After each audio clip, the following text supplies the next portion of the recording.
Siang, Pak Agus. Selamat siang, Bu Putu. Bagaimana kabarnya hari ini? Aduh, kabar sih baik-baik aja, Bu. Sehat.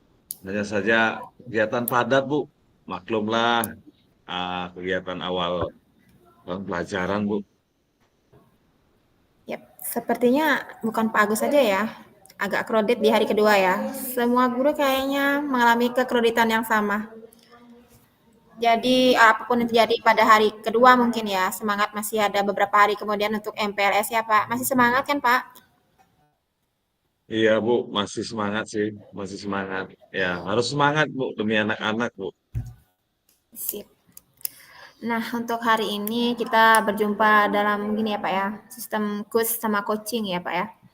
Jadi saya ingin Ya. bertanya sama Bapak nih, dari nanti apa yang kita nih kan anggaplah kita ngobrol nih Pak ya, bukan Ah, menggurui, bukan mentor, bukan bagaimana.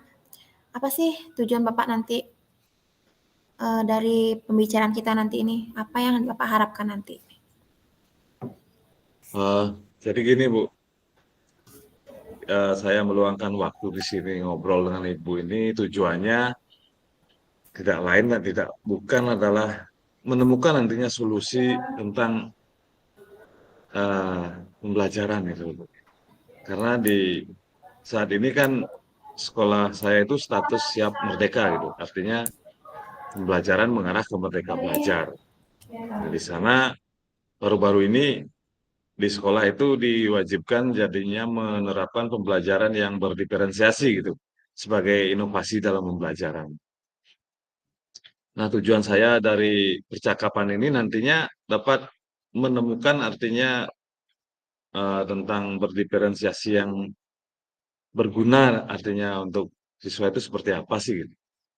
Seperti contoh saya yang mengampu pelajaran PJOK di sekolah saya itu kadang-kadang masih kebingungan menerapkan diferensiasi itu seperti apa. Padahal selama ini saya sudah melaksanakan yang katanya diferensiasi proses, tetapi dalam perjalanannya itu saya sendiri tuh masih bingung prosesnya di mana berdiferensiasi itu. Tetapi pada intinya saya tetap belajar gitu. Nah, itu tujuannya yang pertama. Oke, dari saya dengar tadi berarti Bapak punya tujuan untuk sekolah Bapak tuh dalam siap untuk metode apa tuh kurikulum merdeka ya Pak, berdiferensiasi. Jadi dari sejauh ini Pak, mungkin kita flashback ke belakang, mungkin ini kan baru masuk awal MPLS ya Pak ya. Mungkin punya harapan baru mungkin Bapak, mungkin kita flashback ke tahun pelajaran yang selanjutnya. Bapak punya masalah atau bagaimana identifikasi pada saat mungkin pembelajaran atau bagaimana apa Bapak punya suatu kendala mungkin dalam menghadapi siswa mungkin atau mungkin lingkungan sekolah yang mungkin tidak kondusif atau mungkin dengan rekan sejawat atau bagaimana yang bisa mungkin membuat ada sesuatu di hati Bapak sehingga tidak nyaman mungkin seperti itu. Mungkin Bapak bisa mengidentifikasi masalah Bapak, kita mungkin bisa sharing-sharing di sini, saling bertukar pikiran, Pak. Oh, terima kasih, Bu. Tadi sebelumnya eh, percakapan ini kan tentu ada identifikasi sebelumnya sehingga kita bercakap-cakap seperti ini, Bu. Jadi dari identifikasi yang saya lakukan itu terkait apa yang di awal saya bicarakan tadi di kelas. Saya itu kebingungan menentukan mana yang diferensiasi proses, mana yang diferensiasi konten, mana yang diferensiasi produk gitu. Khususnya dalam mata pelajaran yang saya ampu gitu. Pada intinya ini berkaitan dengan masalah di mata pelajaran, bukan dengan rekan sejawat atau bukan dengan iklim sekolah bukan. Nah, itu permasalahannya.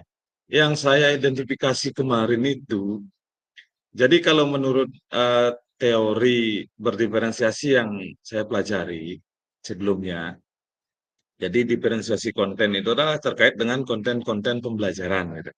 Contoh dalam video pembelajaran, konten itu ada yang konten dalam bentuk video, ada yang dalam bentuk peragaan, kemudian ada yang dalam bentuk audio gitu, adalah yang dalam bentuk bacaan, itu yang saya pelajari. Sedangkan diferensiasi prosesnya itu sendiri berdasarkan analisa saya gitu. Artinya prosesnya itu lebih banyak ke praktek pembelajaran karena di PJOK sendiri kan kita tahu bersama lebih banyak menekankan ke praktek pembelajaran gitu. Artinya lebih banyak di lapangan lah Bu itu. Kemudian di produk sendiri itu masih yang saya bingungkan tentang asesmennya yang digunakan itu. Kalau di olahraga itu kebanyakan mengacu pada praktek pembelajaran. Nah, itu penilaian praktek maksudnya. Nah, untuk kognitifnya sendiri itu dilaksanakan tetapi jarang. Nah, yang membuat saya bingung setelah melakukan analisa itu, berdasarkan analisa teori, berdiferensiasi, kemudian yang pernah saya lakukan tersebut, yang saya bingung itu nanti bagaimana sih saya menentukan produknya itu gitu misalnya. Karena di olahraga sendiri produk yang dihasilkan itu adalah kemampuan anak-anak dalam mengelola fisiknya untuk melakukan kegiatan olahraga serta menjaga kebugaran fisik dan mengelola emosi gitu. Nah, jadi yang saya bingungkan bagaimana nanti asesmennya yang saya buat untuk melakukan penilaian. Karena kita tahu bersama kan diferensiasi ada 3 bentuk, ada yang konten, proses, dan ada yang produk gitu. Nah, itu permasalahan saya di sekolah, Bu. Jadi identifikasinya seperti itu. Saya mengidentifikasi berdasarkan teori yang saya baca, kemudian praktek yang telah saya lakukan, kemudian refleksi kegiatan yang sudah saya lalui. Seperti itu, Bu. Baik, tadi setelah saya tangkap ya Pak Agus, berarti Pak Agus itu mengampu di bidang PJOK ya Pak ya? Iya, Bu. Ya. Oh, berarti Bapak guru PJOK. Berarti kalau identik PJOK Mm-mm. itu praktek mungkin 90%-nya, teorinya sisanya mungkin ya Mm-mm. Pak. Kebetulan Iya. saya ini kan guru kelas, jadi kalau misalnya berdiferensiasi, saya sharing ya Pak ya tentang diri saya.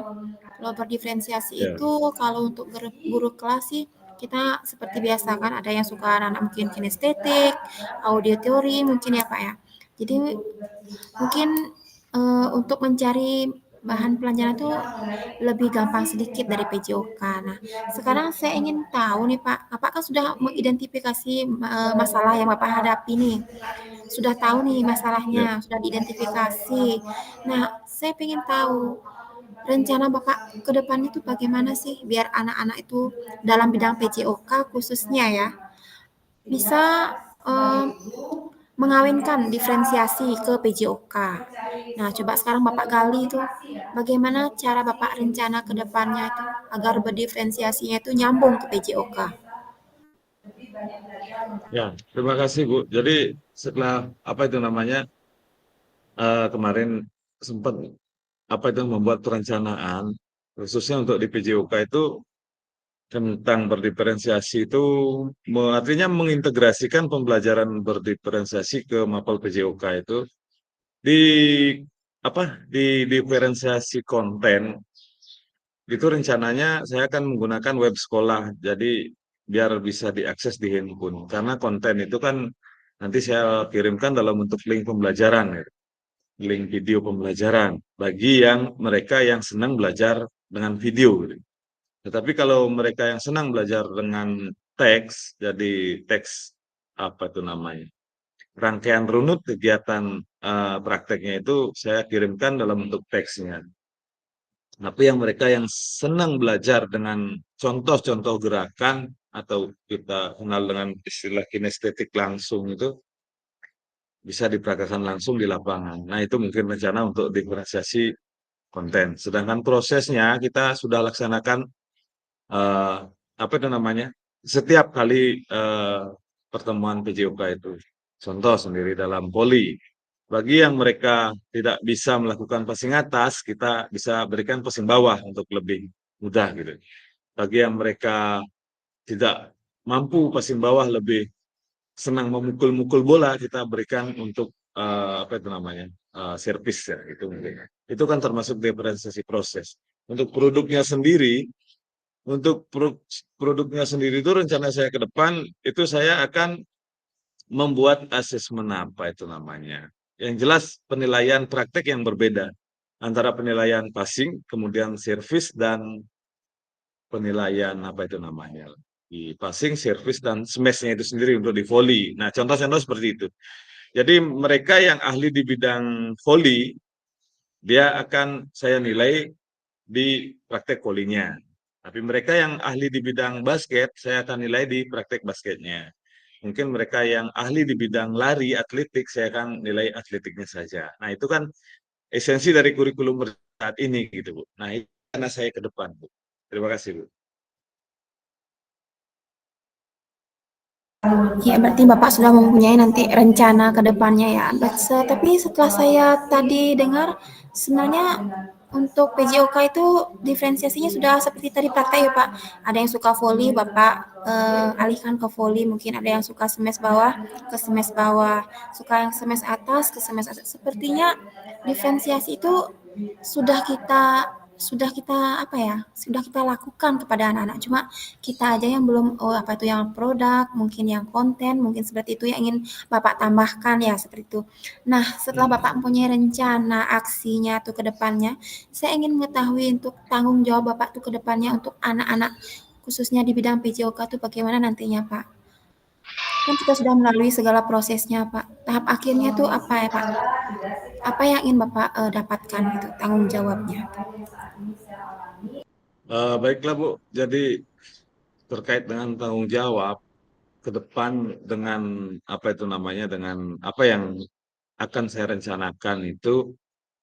Jadi yang pertama, seorang guru PJOK itu wajib lebih banyak meluangkan waktu bersama anak-anaknya di lapangan gitu. Jadi kita tidak serta-merta mengajar di kelas saja. Artinya tidak selalu memberikan teori gitu. Kadang kan di PJOK ada teorinya di dalam kelas atau di aula atau di mana. Nah, itu mungkin. Jadi tanggung jawab sebagai guru PJOK itulah meluangkan waktu ketika melakukan praktek pembelajaran. Contoh, kita sering dengar istilah ya leading by example kan itu. Jadi memimpin pembelajaran dengan memberikan contoh, itu seorang PJOK. Kalau anak-anak kita ingin mereka bisa bermain basket, kita harus memperagakan permainan basket. Nah, mungkin seperti itu contoh-contoh tanggung jawab yang akan saya lakukan. Jadi saya lebih menanamkan skill ke mereka tentang kegiatan olahraga dengan terlebih dahulu memberikan contoh skill yang saya maksud tersebut gitu. Saya selaku guru PJOK harus banyak belajar mengenai praktek kegiatan seperti itulah yang termasuk kegiatan keolahragaan agar kedepannya anak-anak itu tidak merasa bahwa mereka tidak memiliki guru PJOK gitu lah. Karena di sekolah masing-masing ibu kan tahu sendiri guru PJOK itu adalah guru yang tugasnya di lapangan berjemur bersama anak-anak gitu seperti itu. Jadi lebih banyak meluangkan waktu lah untuk mendampingi mereka seperti itu, Bu.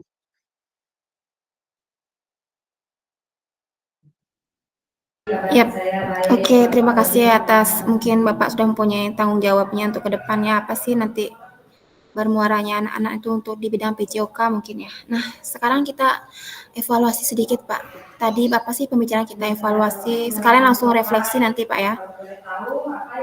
Oke, Bu. Jadi untuk evaluasi kegiatan percakapan kita hari ini, hal yang saya dapatkan sangat menarik sekali karena dengan percakapan ini saya mengerti alur diferensiasi yang sebenarnya. Dari yang pertama tadi masih bingung, setelah bercakap-cakap seperti ini saya menjadi semakin paham. Itu evaluasi yang saya dapatkan. Nah, kemudian refleksi dari kegiatan ini, kebetulan tadi Ibu bertanya tentang rencana aksi dan tanggung jawab di akhir kegiatan. Jadi refleksi yang saya peroleh, saya langsung mempunyai rencana aksi dan diferensiasi produk nanti ke depan untuk saya buatkan RPP seperti itu.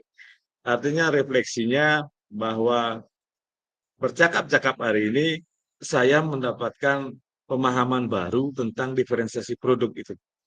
Jadi ke depan saya tidak akan merasa bingung lagi terkait alur diferensiasi yang sebenarnya, khususnya di mata pelajaran PJOK. Demikian Bu, terima kasih Bu. Oke, saya juga mempunyai sedikit evaluasi ya untuk percakapan kita hari ini. Setelah saya tangkap percakapan kita saat ini, saya jadi lebih tahu jadinya perbedaan guru PJOK sama guru kelas ya. Jadi guru PJOK yang selalu ada di lapangan, jadinya sebagai pemimpin pembelajaran sebenarnya Pak ya.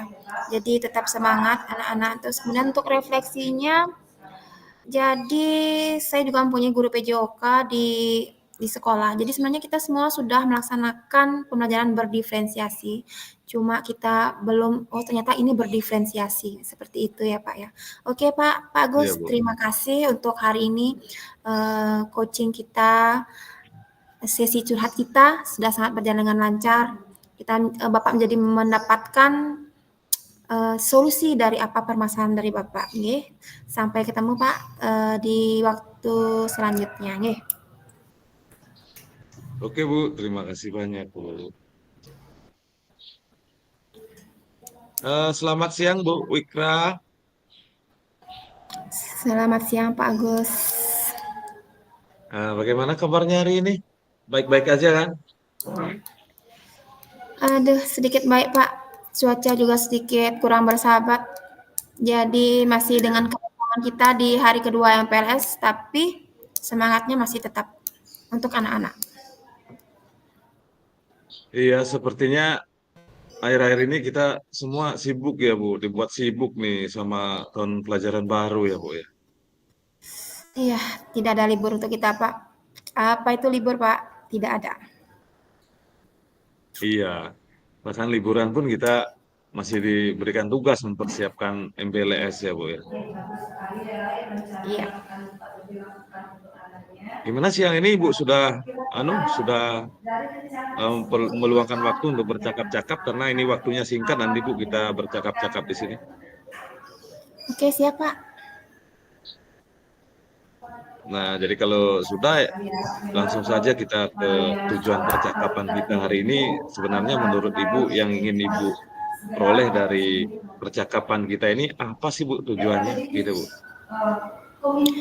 Baiklah Pak Agus, sebenarnya sih tujuan saya bercakap-cakap mungkin dengan Pak Agus, mungkin bukan dengan Pak Agus saja ya, mungkin dengan rekan sejawat lainnya mungkin nanti ya.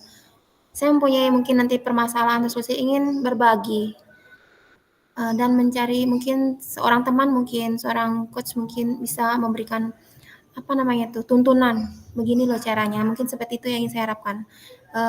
Pak Agus nanti mungkin bisa menuntun saya mencarikan solusi dari permasalahan saya nantinya mungkin karena dengan cara bercakap-cakap seperti ini jadinya kita tuh bisa berbagi beban dan Bapak Agus sebagai coach juga bisa mungkin oh seperti ini loh Bu Wikra nanti gitu bukan sih harus mungkin seperti yang Pak Agus inginkan tapi sesuai dengan situasi saya sih nantinya Pak. Oke Bu, baik, baik sekali. Jadi intinya di percakapan ini nanti kita tidak ada istilah saling menggurui ya Bu. Intinya kita mencari solusi bersama-sama dari permasalahan kan gitu. Nah mungkin dari kegiatan Ibu selama ini mungkin ada permasalahan yang ingin Ibu sampaikan di sini berdasarkan hasil identifikasi Ibu selama menjadi guru mungkin. Silakan Iya, diceritakan Ibu. iya Pak Agus, terima kasih nih sudah bertanya Pak dengan segala permasalahan tahun ajaran kemarin dan sekarang mulai tahun ajaran baru lagi ya. Saya kembali lagi Mm-mm. ke belakang tahun ajaran kemarin. Saya kan wali kelas 3 ya Pak ya. Jadi dengan kelas Ya. gemuk, dengan anak-anak yang super hiperaktif, mungkin Mm-mm. karena kelas bawah ya hiperaktifnya masih seperti anak-anak kelas 1. Anak-anak Mm. kelas tuh kurang kondusif. Nah, anak-anaknya bukan nakal ya Pak ya. Jadi saya tidak setuju kalau anak-anak saya dibilang nakal. Tidak ada anak yang nakal. Mereka tuh mungkin otak kirinya tuh lebih cepat berkembang ya kalau anak laki-laki ya masih kalau perempuan kan kognitifnya yang lebih pesat berkembang jadi kalau anak-anak itu tidak ada yang nakal mereka hanya butuh perhatian mungkin menurut saya di tahun ajaran kemarin itu jadi di kelas itu saya bilang 70% sih kurang kondusif ya Pak ya kalau saya Mm-mm. suruh mereka berbagi kelompok mungkin mereka ingin sama teman yang itu-itu aja sama teman-teman yang dia sukai. Misalnya kalau Mm-mm. mungkin gurunya tidak ada, mereka sudah mulai membuat keributan, mempunyai acara sendiri-sendiri. Nah, kalau gurunya ada, baru mereka tertib kembali. Nah, sekarang saya di tahun ajaran ini kembali berjumpa dengan mereka, Pak. Jadinya saya naik kelas. Saya naik ke kelas 4. Yang sebelumnya saya di kelas 3, sekarang saya di kelas 4. Jadi saya otomatis Iya. bertemu dengan mereka kembali. Jadi Hmm. saya identifikasi masalah tuh berarti anak-anak saya tuh agar tidak seperti kemarin lagi, biar mereka tuh tertib. Itu sih identifikasi masalah saya, Pak. Dan lebih disiplin. Hmm. Baik, Bu. Jadi intinya permasalahan yang Ibu hadapi itu tentang anak-anak SD ya, anak-anak SD kelas 3 atau kelas 4 itu. Memang benar sekali seperti apa yang Bu bilang, karena anak-anak SD itu memang karakternya seperti itu ya Bu mungkin. Jadi tidak ada anak yang nakal itu. Hanya ada anak-anak yang butuh perhatian kan gitu. Kadang-kadang anak itu apa itu namanya mengungkapkan kebutuhan mereka itu ke hal-hal lain seperti yang Ibu bilang tadi mungkin. Susah diatur, susah belajar, karena mereka mempunyai keinginannya mereka sendiri, namanya juga anak-anak ya Bu, mungkin seperti itu. Nah, itu permasalahan yang serupa juga kepada saya. Walaupun saya guru SMP, tetapi di SMP itu masih ada loh anak-anak yang seperti itu, Bu. Bukan cuma di SD saja, Bu. Jadi di SMP juga ada anak-anak yang nakal. Bukan nakal sebenarnya sih, Bu. Artinya intinya mereka itu perlu bimbingan dan perhatian kita, tapi entah di bidang apanya kita kan belum mengetahui hal tersebut. Nah, itu. Nah, mungkin dari permasalahan itu yang Ibu hadapi itu, jadi rencana ke depan Ibu, jadi rencana ke depan Ibu untuk apa itu namanya mengatasi permasalahan itu, eh, misalkan Ibu ya, misalkan anak-anak itu susah diatur, susah belajar, sampai membaca pun mereka tidak mau, menulis pun tidak mau, padahal membaca dan menulis itu adalah keterampilan dasar kan gitu. Nah, misalkan seperti itu sampai anak-anak Ibu rencana ke depan Ibu itu seperti apa sih Bu? Mungkin bisa Ibu ceritakan ke saya?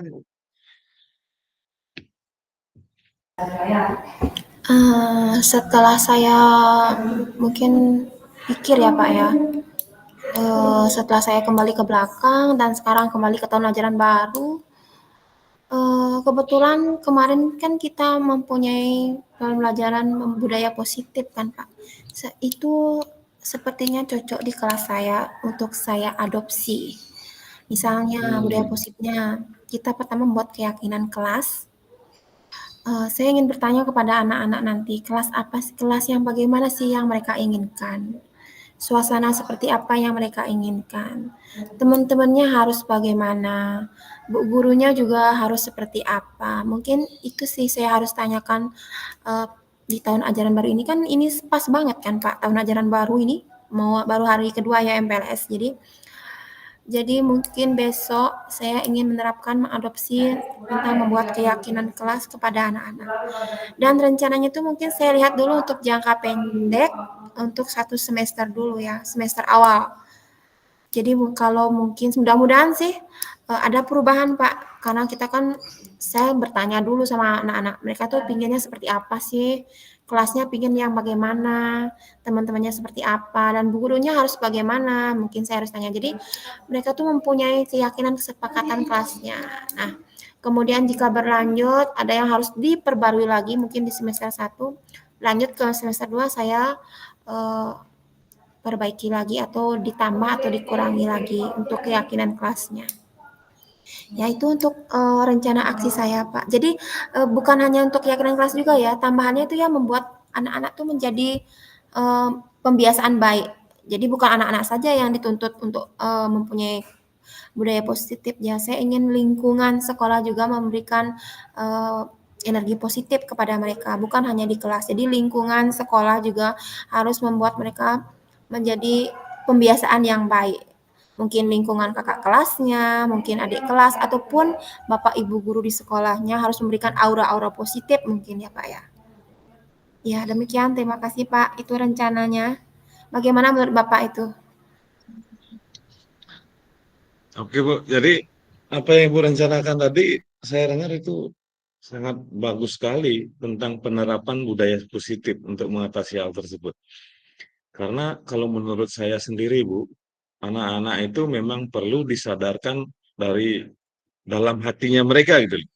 Atau yang istilah keren saat ini apa itu namanya? Kesadaran intrinsik gitu. Jadi budaya positif itu adalah salah satu cara untuk menumbuhkan eh, kesadaran intrinsik mereka sendiri gitu. Nah, kalau bisa nanti contoh ya Bu, saya cerita ini di kelas 7 yang saya emban sekarang ini.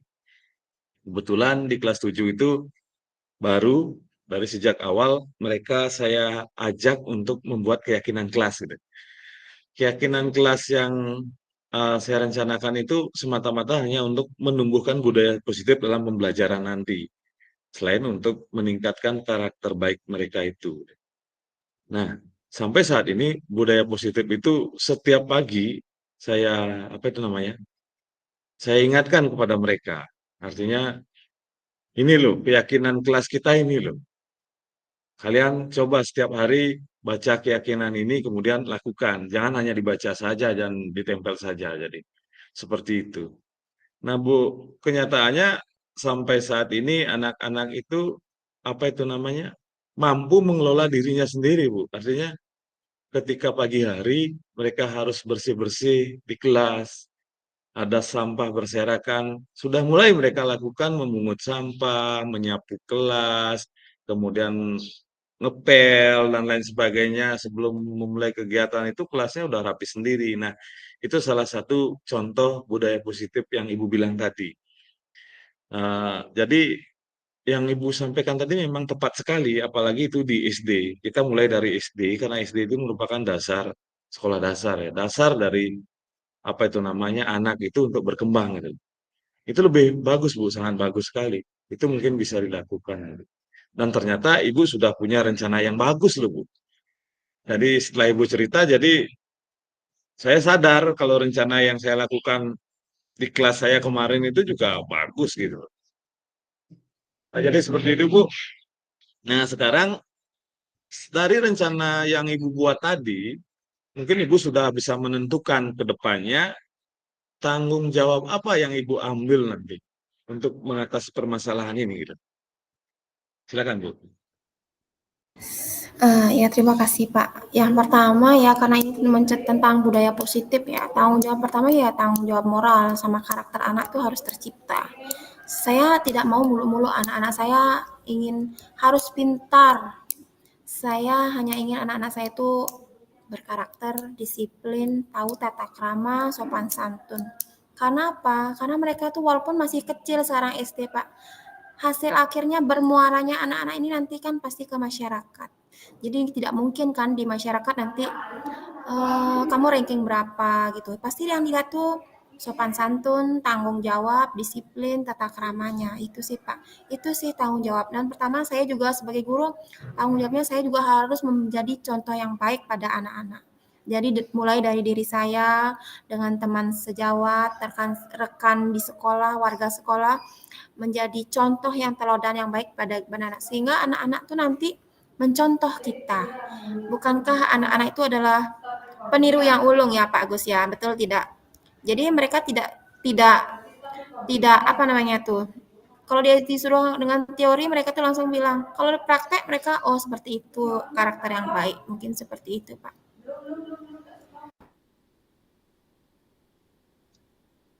Iya, benar sekali Bu, benar. Jadi apa yang Ibu rencanakan, kemudian apa yang Ibu ceritakan tadi, dan tanggung jawab apa yang Ibu akan ambil itu sudah merupakan solusi sebenarnya Bu dari permasalahan yang Ibu ceritakan tadi. Seperti diskusi kita di awal, kita di sini curhat ya Bu, curhat tentang permasalahan untuk menemukan solusinya. Jadi tidak ada sifat saling menggurui gitu loh. Nah, mengingat percakapan kita ini sudah di ujung ya Bu, seperti itu, seperti kata kita di awal tadi bahwa percakapan kita waktunya sangat singkat sekali gitu. Nah, dari percakapan ini, evaluasi seperti apa yang Ibu bisa ambil gitu loh, Bu? Mohon diceritakan kembali, Bu. Ya, setelah saya evaluasi percakapan kita hari ini, Pak. Jadi pembicaraan kita ini saya merasa nyaman, tidak ada yang menggurui, tidak merasa digurui. Jadi kita mendapatkan pencerahan, mendapatkan solusi dari permasalahan masing-masing. Dan evaluasi untuk diri saya sendiri, berarti selama ini tahun lalu ya, tahun ajaran kemarin Pak, saya belum menciptakan kebiasaan budaya positif kepada anak-anak, belum konsisten ya.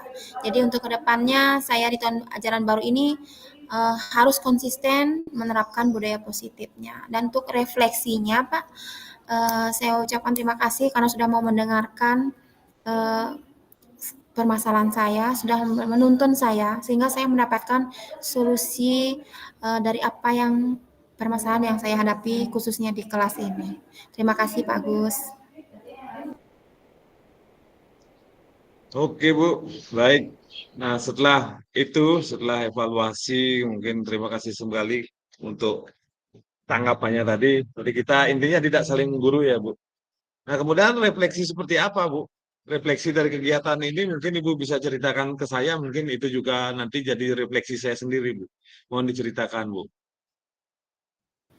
Ya, untuk refleksinya saya lagi mengingatkan terima kasih sudah mau mendengarkan permasalahan saya Pak.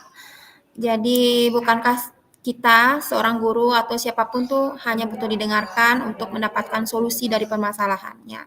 Jadi kita tuh tidak bisa menyelesaikan masalah sendiri. Kita sesama manusia tuh harus saling berkolaborasi. Intinya saya sekali lagi mengucapkan terima kasih karena saya sudah mendapatkan solusi dari permasalahan saya khususnya di kelas saya, Pak. Oke Bu, terima kasih atas refleksinya. Dan itu pun nanti akan menjadi refleksi bagi diri saya sendiri. Jadi pada intinya di sini kita tidak saling menggurui untuk mencari solusi karena berhubung percakapan kita sudah di ujung waktu.